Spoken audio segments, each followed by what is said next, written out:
Bueno, frente a la primera pregunta, ¿conoce las diferencias para un proceso de selección docente en una institución pública y una privada?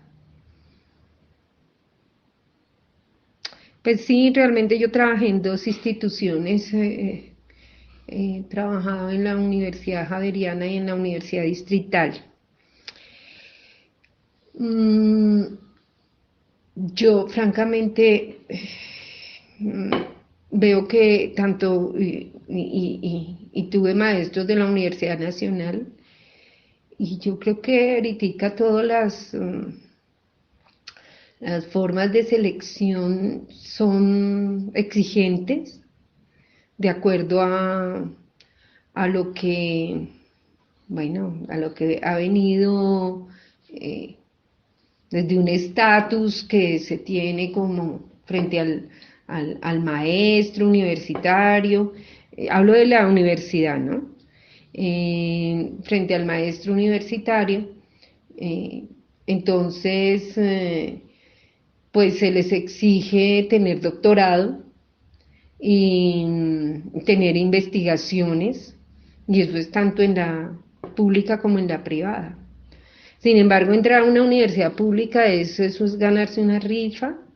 Hay, hay unos mecanismos que no, a mi modo de ver, no son tan claros, sobre todo, pues, bueno, en ciertas universidades que estuve, que no son muy claros, es decir, a veces sí priman otras cosas, pero sobre todo buscan que haya publicaciones, que haya investigación, que esté en no sé cuántas revistas indexadas, etcétera. Entonces, no veo la diferencia realmente. Yo veo que en juntas exigen muchísimo, exigen para el maestro, le exigen muchísimo, y bueno, y eso dependiendo de la universidad. Si es una universidad reconocida privada, pues hay un cierto reconocimiento al maestro. En las otras universidades de pronto, en otras universidades término medio hay menos reconocimiento, tanto económico como académico, y mucha carga académica y bueno. Entonces, pues es que esta selección docente, pues yo la veo desde ahí. Y si pensamos en los colegios privados y públicos, yo realmente estuve en colegios privados y también me exigían, también ahora están, en aquel tiempo a uno no le exigían tanto, sino pues su título de pregrado. Ya después pues ya empiezan a exigir que tienen que tener maestría. Y bueno, los colegios también se ponen, los colegios privados, ¿no? Ciertos colegios privados, porque eso hay unas escalas desde lo más alto hasta los niveles más regulares, puedo decir yo. Eh, para entrar a una institución pública, pues hay unas exigencias bastante fuertes, porque entrar al distrito, o entrar de profesor de planta, eh, pues se logra y se tienen unas ventajas enormes en eso, ¿no? Entonces, pues eso sería como, sin embargo, pues yo lo que veo en esto es que prima mucho eh, un sistema neoliberal que está manejando mucho al tipo de educación que estamos impartiendo desde una idea funcionalista. Y bueno, eh, voy respondiendo la segunda pregunta. Precisamente estoy revisando una tesis en el que la persona que la está haciendo, ya la concluyó, hablaba de la escuela anestesiada, y yo le entiendo un poco el asunto de la escuela anestesiada, en el sentido de que de que esta escuela atiende a los objetivos y a las disposiciones de un sistema neoliberal. Y queremos volver a los estudiantes productivos en el sentido de que sirvan para este sistema de oferta y demanda, de producción, seres productivos y hasta dónde estamos implicando al ser desde su sentido de vida, desde su sentido de ser. Entonces, por ello han estado lesionadas todas las humanidades, bien lo denuncian autores como Martha Nussbaum. Entonces, es muy importante entender desde dónde miramos en todas las políticas educativas, y lo que miramos de alguna manera al principio, esas políticas educativas estaban dadas a la que por ejemplo, en un principio estaban dadas a que regían al Estado y que tenían que cumplir con ciertas normatividades del Estado. Pero ahorita todas esas modelos y todo eso responde al mercado. Esto es un país, los países están desde esa oferta-demanda, desde volvernos seres consumidores y seres productores en ese sentido.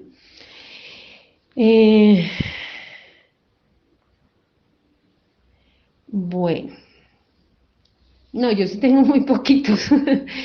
He tenido ahorita pues tengo estudiantes que a veces 20, a veces 10, pero pues por las condiciones en que a veces estoy trabajando. Pero es que eso del número de estudiantes, eso también, eso es bastante interesante o bastante preocupante.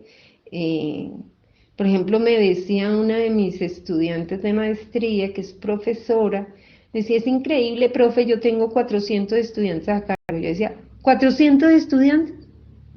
Profesora del distrito. O sea, ¿cómo un profesor puede tener 400 estudiantes a cargo? Eso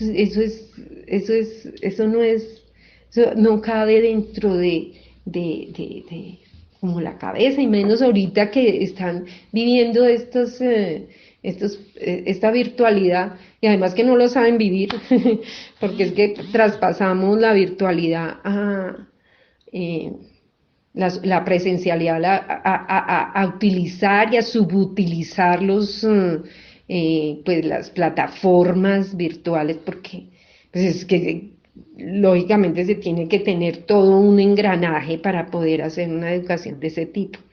Entonces hay que problematizar mucho, bueno, lo que yo decía del modelo educativo, y hay que problematizar, y eso viene también mucho con el número de estudiantes y etcétera, etcétera. Entonces, bueno.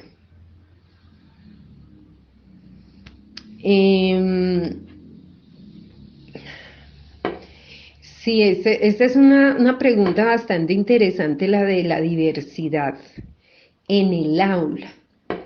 Me pasas de unos temas a otros, ¿no? Pero bueno, yo veo que no, primero que todo, precisamente lo más contrario a la diversidad es la cantidad de estudiantes. Lo más contrario a la diversidad es querer hacer unas políticas educativas en donde todos sean tabla rasa y todos pasan en los mismos niveles y todo esto. Eso es lo más contrario a la diversidad. Es decir, este sistema, aunque nos hable de inclusión, precisamente utiliza esa idea de inclusión de la diversidad, pero en realidad, cuando uno piensa distinto, cuando las personas tienen maneras de ser, de vivir, de comportarse de forma distinta son discriminadas.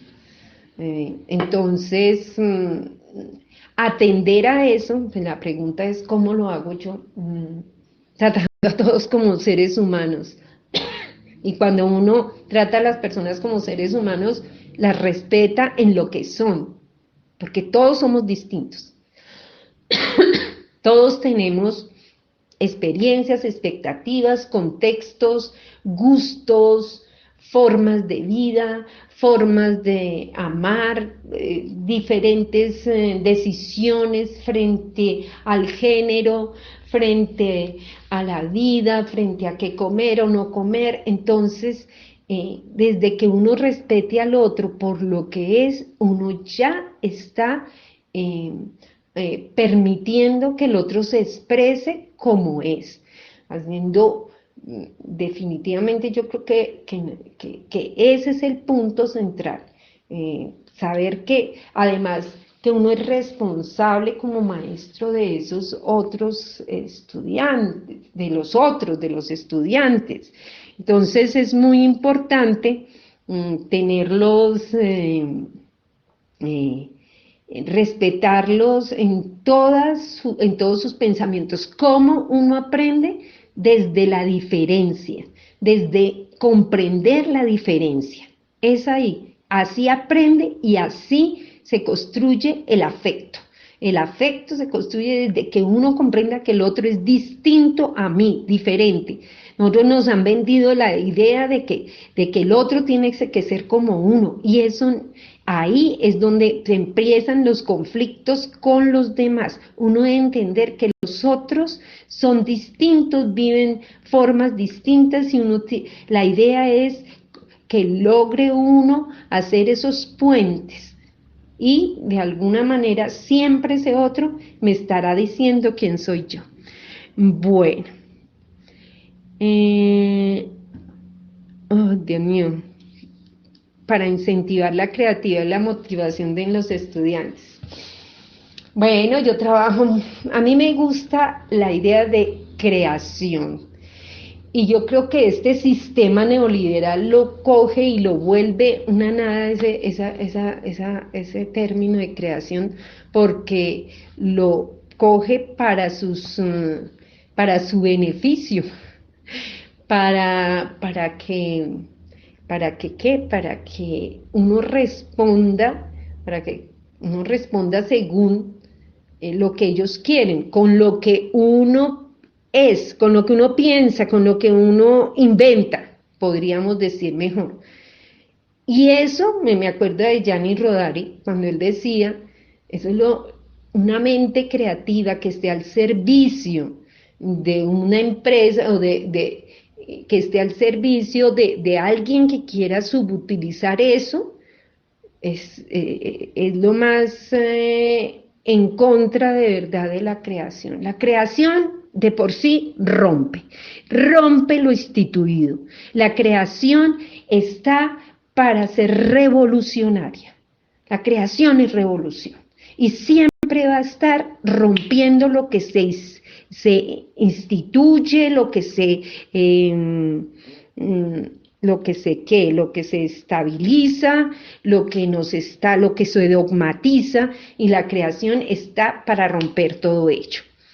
Entonces, desde ahí sí, me encanta utilizar, yo utilizo mucho el taller de escritura creativa, o podríamos decir taller de escritura de invención. La idea es que el estudiante siempre se plantee retos, o le planteo retos al estudiante, para que siempre esté logrando problematizar, desnaturalizar,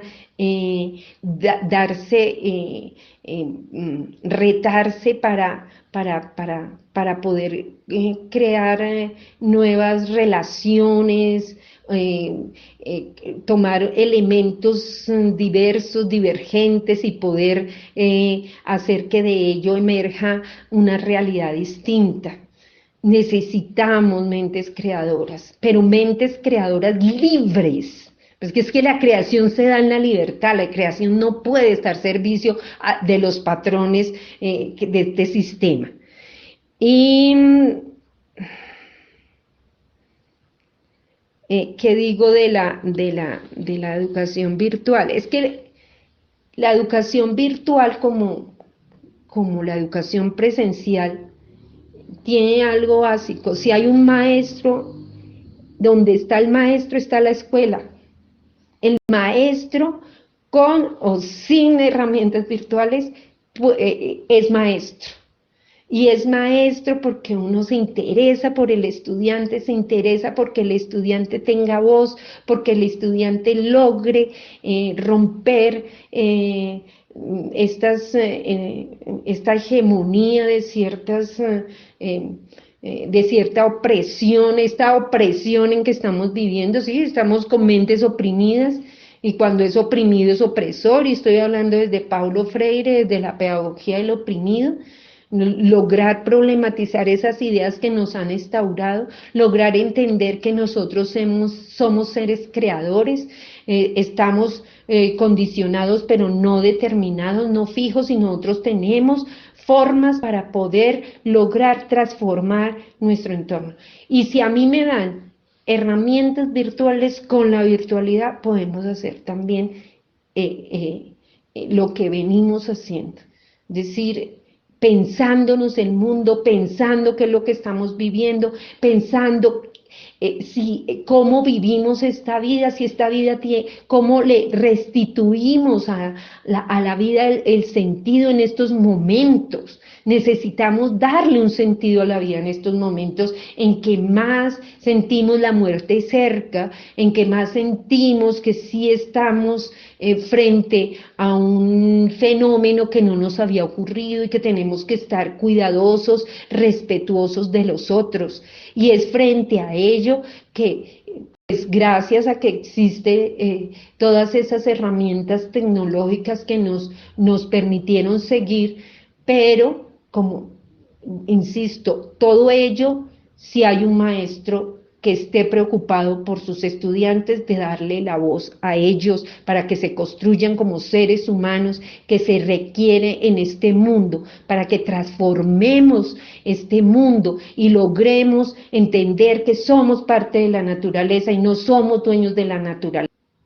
Experiencia, ¿cuánto llevo? 20 años en la Universidad Javeriana, 12 años en la Universidad Distrital, 10 años de profesora de colegio, de bachillerato. ¿Qué más? Yo no, en colegios privados, todos, por ejemplo, eso fue lo que yo hice. Mi formación académica, eh, magíster en educación en la línea de pedagogías de la lectura y la escritura. Y, bueno, también soy especialista en pedagogía de la lengua. Ahí vea, mira mi CEBELAC. Ahí tú buscas Clara Inés Cuervo Civilac, o sea, mi hoja de vida de investigadora, y ahí la puedes poner y puedes poner el link. ¿Listo? Y ahí puedes sacar muchas más cosas. Mira, no te la... Y como última pregunta, ¿qué beneficios tiene para la sociedad tener educación privada y pública? Bueno, mal diría yo que, que no quiero educación privada si trabajo en una universidad privada, pero yo veo más, es decir, si uno tuviera derecho a la educación debería ser gratuita y pública, toda, para que todo el mundo tuviera mayor acceso a educarse. Entonces, cuando se privatiza la educación, pues es más difícil lograr, eh, que muchas personas accedan a la educación. Y, y bueno, en todo caso hay muchos maestros. Quiero decir algo frente ya que hablo en términos de denuncia y uno dice, bueno, pero entonces, ¿qué posibilidades hay en esto de la educación? Y yo lo que digo es, lo que pasa es que hay maestros y hay fisuras dentro de este sistema, hay líneas de escape, líneas de fuga, líneas flexibles que hacen que los maestros, hay maestros que son maravillosos, que hacen en realidad, como planteaba Paulo Freire, una pedagogía del oprimido, es decir, una pedagogía que logre crítica, que logre que el estudiante piense. Entonces, pues yo creo que ser crítico y mantener la mente abierta y permitir al otro ser, creo que por ahí podríamos empezar a hacer las fisuras que este sistema eh, requiere, porque si seguimos así, miremos cómo estamos, cómo está nuestro entorno y cómo estamos ahorita, que no podemos enfrentar una pandemia porque donde se colapsa el sistema de salud, porque no han sido capaces de invertir en salud como debe ser, porque como eso no es prioridad, sino es el mercado y el mercado y el mercado y lo económico, y no la salud, y no los derechos fundamentales como la salud y la educación, pero una educación que realmente permita una problematización del entorno. Pero acá estamos muy sesgados, entonces, pero estamos condicionados, no determinados, por eso somos capaces de crear alternativas y como dice, denunciemos, pero también anunciemos. Y con lo que somos, anunciamos que esto es posible, otro tipo de educación. Listo, mi querido, no hay nada más. Y mis datos son Clara Inés Cuervo, profesora de la Universidad Javeriana. Bueno, profe, para terminar esta entrevista, ¿por qué el modelo educativo utiliza los conceptos de competencia, eficacia y evaluación de desempeño? La primera, eficacia y todo eso viene en el mismo sentido de todo el proyecto neoliberal. O sea, es un proyecto neoliberal que quiere la instauración de que seamos de un sujeto funcional, un sujeto productivo, un sujeto de oferta y de demanda, un sujeto de consumo. Eso es, la eficacia y todo eso son puros términos en ese sentido. ¿Por qué no hablaríamos de la sensibilidad, de la estética, de la apertura, de qué más, de la experiencia humana, de la narratividad? ¿Por qué no se habla de eso, no? Y sí, de lo que somos, de la interacción. Si tú me preguntabas por la diversidad, ¿por qué no se habla un poco de cómo ser más respetuosos en el discurso, de cómo lograr la alteridad? Todas esas, eh, mm, uno se pregunta por qué hablar de competencias, precisamente el término competencias viene muy acuñado a todo lo que significa este sistema neoliberal. Y se me olvidó la otra pregunta.